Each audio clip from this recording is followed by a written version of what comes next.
உடைய பகையை நீங்கள் வைத்திருந்து அந்த பகையை வளர்த்து கொண்டு இருந்தால் ஒன்றை உணர்ந்து கொள்ளுங்கள், நீங்கள் ரசூலை விட மேன்மையானவர்கள் அல்ல, நீங்கள் அபூபக்கரை விட மேன்மையானவர்கள் அல்ல, நீங்கள் ஆயிஷாவை விட ரலியல்லாஹு அன்ஹா அவர்களை விட மேன்மையாளர்கள் அல்ல.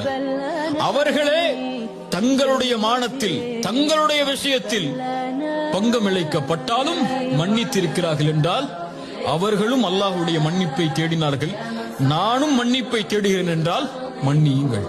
மன்னிக்க மாட்டேன்னு பெருமை காட்டிட்டு உட்கார்ந்து இருந்தீங்கன்னா நான் பேச மாட்டேன், நான் அவன்கிட்ட சேர மாட்டேன், நான் அவனுக்கு போன் பண்ண மாட்டேன், அவன் பேசட்டும், அவன் பேசுறான் நான் பேசுறேன், அவன் எனக்கு நடந்து கூட நான் நடந்துக்கிறேன், அவன் என்கிட்ட சேர்த்து வரட்டும் நான் சேர்ந்து வாழ்ந்துக்கிறேன், இப்படின்னு பெருமை பேசிக்கிட்டே இருந்தீங்கன்னா இதே செயல்பாட்டை நாளை மறுமையில் அல்லாஹ்விடத்தில் எதிர்பார்ப்பீர்கள். அல்லாஹ் ரப்புல் ஆலமீன் இந்த தன்மையை செயல்படுத்துவதற்கு அல்லாஹ் எனக்கும் உங்களுக்கும் ஆற்றல் தருவாடாக.